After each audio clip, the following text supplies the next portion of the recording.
अब बाइक सवार हमलावर को गौर से देखिए। इसके हाथ में कोई देसी तमंचा या पिस्तौल नहीं है, बल्कि इसने AK-47 जैसे हथियार से गोलियां दागी। हमलावर फौजी वर्दी में आया था, जबकि बाइक चलाने वाले शख्स ने हेलमेट पहना हुआ था। चंद सेकंडों में दोनों लश्कर आतंकियों को ढेर करके ये दोनों हमलावर फरार हो गए और दोनों का पाकिस्तान पुलिस को कोई सुराग नहीं मिल पाया है। ऐसी दस्तावेजात, ऐसी एविडेंस अब आने लग गई है कि हिंदुस्तान की जो इंटेलिजेंस एजेंसीज हैं वो पाकिस्तान में बहुत एक्टिव हो गई हैं। ये इतना बड़ा प्रॉक्सी किलिंग कैंपेन जो चल रहा है और पिछले 3-4 साल से ये रफ्तार पकड़ रहा है, इस पे किसी ने अभी तक ये स्टोरी नहीं की। पाकिस्तानी मीडिया ने इन मर्डर्स को कवर नहीं किया, इन असैसिनेशंस को। सोशल मीडिया पे ये खबरें एक पैटर्न बन गया है। ये लोग कत्ल होते हैं, ये खबरें लीक होती हैं इंडियन मीडिया को, और फिर इंडियन मीडिया कहता है कि ये बंदा इस चीज में मुलव्विस था, ये बंदा फलानी चीज में मुलव्विस था। अब ये जो रीसेंट किलिंग्स हैं ये चलती जाती हैं।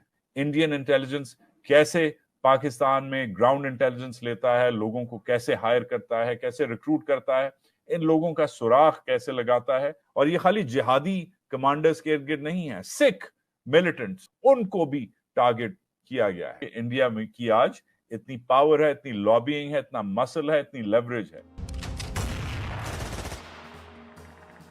सियालकोट में इन दोनों आतंकियों की हत्या से चंद रोज पहले ही पाकिस्तान के अलग अलग हिस्सों में आतंकियों को अनजान हमलावरों ने गोलियों से उड़ाया है। इसमें जैश सरगना मसूद अजहर का करीबी रहीमुल्लाह तारिक, हाफिज सईद का करीबी लश्कर कमांडर अकरम गाजी और लश्कर कमांडर ख्वाजा शाहिद शामिल हैं। ये देखिए, ये बेचारा ये भी उड़ गया, ये देखिए ये भी उड़ गया, ये मतलब वो वाला नहीं उड़ गया, वो वाला उड़ गया, ठीक है ना। तो ये सारे जो उड़ते चले जा रहे हैं, तो हामिद मीर साहब का कहना ये है कि जी ये असल में जो है वो रॉ करवा रही है, ठीक है। सोचने वाली बात ये है, ये सारे लोग वो हैं जिन्हें हमने रखा, पाला, खिलाया, पिलाया और उसके बाद जगह जगह भेजा और जो कुछ किया वो आप लोगों को मालूम ही है। अब अगर हम ये कहें कि जी इनको हम खुद ही मार रहे हैं इसलिए कि अब इनका रोल खत्म हो गया, इनकी जगह हमने दूसरे एक्टर ले लिए हैं या दूसरे लोग ले लिए हैं जो इनका काम करेंगे, या फिर ये कि हम सुधर गए हैं, जिसके चांसेस कम है। वैसे बहुत से लोग कहते हैं हम सुधर गए, इस वजह से भी ये लोगों को हम खत्म करते जा रहे हैं, लेकिन कुछ लोगों का कहना ये कि सुधरने वाले तो हमें नहीं, तो हो सकता है हमने कोई नया सामान तैयार कर लिया हो। लेकिन फिर इनको मार कौन रहा है? और अगर ये लोग जिनके बॉसेस अभी तक जिंदा हैं, यानी कि हाफिज सईद और मसूद अजहर और दाऊद इब्राहिम, ये सब लोग तो अभी है ना, तो ये हम ये पूछेंगे ना, ये हमारे लोगों से पूछेंगे ना कि बेटा बताओ ये हमारे लोग आखिर कौन उड़ा रहा है। सिर्फ 9 दिनों के अंदर पाकिस्तान में 5 आतंकी उड़ा दिए गए। 5 नवंबर को पीओके में लश्कर कमांडर ख्वाजा शाहिद की लाश मिली। 9 नवंबर को लश्कर कमांडर अकरम गाजी को खैबर पख्तूनख्वा में गोली मार दी गई। 11 नवंबर को जैश कमांडर रहीमुल्लाह तारिक कराची में गोलियों से भून दिया गया और 13 नवंबर को सियालकोट में मुजम्मिल और नईमुर रहमान उड़ा दिए गए। जबकि 11 नवंबर को लश्कर का फाइनेंसर कारोबारी हाजी नसीबुल्लाह बलूचिस्तान से अगवा हो गया। इसका कोई सुराग नहीं है। दहशतगर्दी और भीख मांगना ट्रेडमार्क है अब आपका, और लोग बेजार हो चुके हैं। दहशतगर्दी से मुझे याद आया, ये एक एक करके हमारे जो लोग हैं, बड़े हमारे अनमोल रतन जिन्हें मैं बोलती हूँ, एक एक करके मारे जा रहे हैं। कोई अननोन गनमैन आता है उड़ा देता है। कई जो टेररिस्ट कहलाते हैं जो कि इंडिया को भी चाहिए थे, उनके यहाँ भी वांटेड थे, उनको मारा जा रहा है एक एक करके। अभी एक दिन पहले एक आदमी को और मार दिया है लश्कर तैयबा का। आखिर ये कौन कर रहा होगा? वो सारी डील तो दुबई में हो जाती ना। मगर सर अच्छा ही हो रहा है ना अगर इस तरह के लोगों को मारा जा रहा है तो। जो बुरा करता है बुरा रिजल्ट हो। हैरत की बात यह है कि पाकिस्तान के मेन स्ट्रीम मीडिया में आतंकियों की इन सिलसिलेवार हत्याओं की रिपोर्टिंग ही नहीं की जा रही है। हत्या की खबरें और आतंकियों की पहचान सोशल मीडिया के जरिए बाहर आ रही हैं। जिन वारदात की रिपोर्टिंग हो भी रही है तो वो भी आतंकियों की पहचान छिपाकर। जैसे सियालकोट की ताजा वारदात की खबर पाकिस्तान के जाने माने अखबार डॉन में छापी गई है। मारे गए दोनों लोगों के नाम भी वही हैं, मोहम्मद मुजम्मिल और नईमुर रहमान, लेकिन ये नहीं बताया गया कि ये दोनों लश्कर आतंकी थे। हत्या की वजह को भी जमीनी विवाद की शक्ल दी गई है। हालांकि इस हमलावर की चाल ढाल देखकर ये कतई नहीं लगता कि ये कोई आम शख्स है। इसकी फुर्ती, इसके तौर तरीके और AK-47 चलाने में बेफिक्री देखकर यही लगता है कि इसे बाकायदा ट्रेनिंग मिली है। अशरफ गनी के दौर में उन्होंने NDS जो एक अफगान इंटेलिजेंस थी उसके साथ मिलके उन्होंने पाकिस्तान में कुछ खुफिया सेल बनाए हुए हैं और ये लोग जो हैं ये पाकिस्तान में टारगेट किलिंग करते हैं। कंट्रोल इनका इंडिया की इंटेलिजेंस एजेंसी के पास है। पाकिस्तान में जो इनके फुट सोल्जर हैं वो अफगानी हैं जो कि ट्रेंड हैं। ये कराची में भी टारगेट किलिंग करते हैं, ये लाहौर में भी टारगेट किलिंग करते हैं, इवन आज़ाद कश्मीर में जाकर टारगेट किलिंग करते हैं। यानी हामिद मीर का ये कहना है कि पाकिस्तान में अफगानियों की शक्ल में कुछ एजेंट्स भी मौजूद हैं। वो NDS के एजेंट भी हो सकते हैं और रा के एजेंट भी हैं। यानी फिर वो बात सही हो गई कि जो बात कही जा रही थी कि कोई इधर मारा जा रहा है तो कोई उथे मारा जा रहा है, तो ये घर में घुस घुस के मारा जा रहा है, तो ये गली गली फिर रहे हैं रा का एजेंट। तो सर ये रा की साजिश ये कहना चाह रहे हैं आप? हो सकता है कि वहां पे बहुत सारे लोग इस तरह के शामिल हों जो अंदर से इस्तेमाल हो रहे हों, लेकिन कुछ लोग जो ऐसा कर रहे हैं उसकी बिना पर आप सारी की सारी उनकी जनरेशन्स को तो वापस नहीं भेज सकते।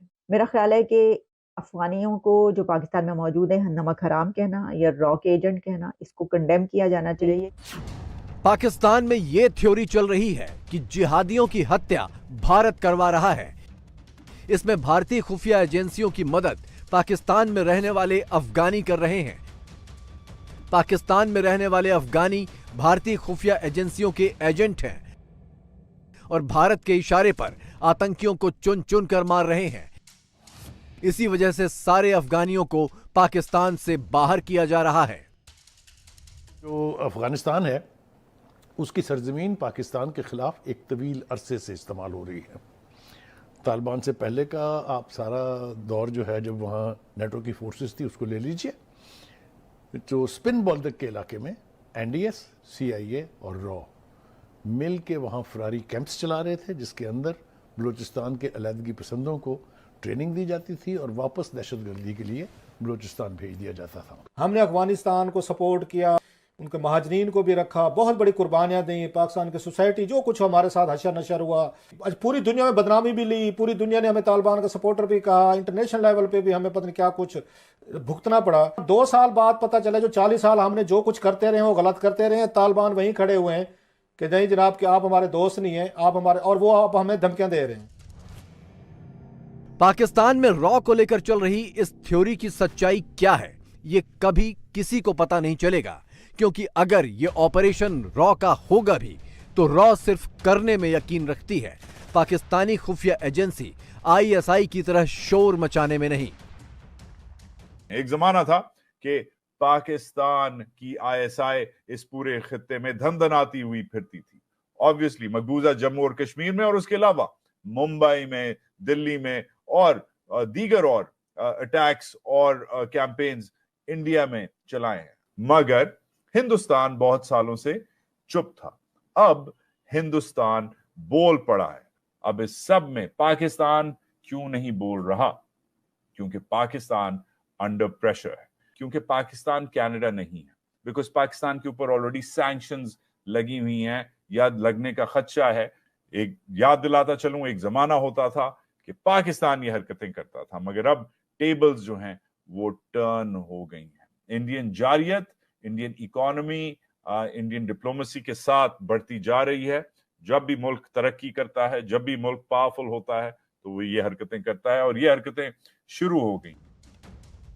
ये तो सच है कि अफगानिस्तान से भारत के पुराने और मजबूत रिश्ते रहे हैं, लेकिन तालिबान की वजह से इन रिश्तों में दरार पड़ने लगी थी। हालांकि अफगानिस्तान में दूसरी बार कब्जा करने के बाद तालिबान पूरी दुनिया के साथ साथ भारत से भी रिश्ते सुधारने की कोशिश में लगा है। इसी से चिढ़कर पाकिस्तान में अफगानियों को नमक हराम और रॉ एजेंट तक करार दिया जा रहा है। हमारा एक और मुसीबत तो अब अफगानिस्तान बन गया। पाकिस्तान का कौन सा बॉर्डर ज्यादा वो क्या कहते हैं डेंजरस है, ऑन द ईस्ट और on the west? I would say on the west at the moment. ये तालिबान का पंगा हमने लिया हुआ है, अब वो ही हमारे गले पड़ गए हैं। Something must be wrong with us fundamentally, and fundamentally what is wrong is कि हम 21वीं सदी में 7वीं सदी के जो एक्सपीरियंसेस है ना उनको किसी तरीके से सोचते हैं वापस आ जाएंगे। ये एक धोखा तो है, इससे डिल्यूजन। ये सारी चीजें लोगों को धोखा दे के हमें क्या फायदा हुआ है? कुछ भी तो नहीं हुआ। मेरा तो एक ही कॉल है, इंडिया के साथ आप ओके कहते जाके जप्पी भावें ना पाओ, लेकिन कम से कम गुड नेबरली रिलेशंस की बुनियाद पे पा दो ना। हमारा ये एक नॉर्मल इलाका हो जाए। तो क्या अब पाकिस्तान में अगला नंबर हाफिज सईद का है? क्या अनजान गनमैन को मसूद अजहर का पता मिल गया है? अनजान गनमैन पाकिस्तान में इस साल अब तक 15 आतंकियों को मौत के घाट उतार चुका है। इनमें से 2 वारदातों के सीसीटीवी वीडियो भी इंटरनेट पर वायरल हो चुके हैं। पहली वारदात 30 सितंबर को कराची में हुई थी, जब लश्कर आतंकी कैसर फारूक को नमाज के बाद मस्जिद के बाहर अनजान हमलावर ने गोली मार दी। और इसके बाद ताजा मामला, जिसमें 13 नवंबर को सियालकोट में लश्कर के 2 आतंकियों को उड़ा दिया गया। इन दोनों घटनाओं का वीडियो आने के बाद भी पाकिस्तान पुलिस हमलावरों को नहीं पकड़ पाई। इसके बावजूद रॉ और अफगानियों पर इन हत्याओं का इल्जाम मढ़ा जा रहा है। कहा जा रहा है कि ये इंडिया का हाथ है इन सब में, रॉ का किया धरा है। क्या कहेंगे आप इस पर? हाफिज सईद साहब के हवाले से तो रॉ बहुत सारी एक्टिविटीज में इन्वॉल्व है।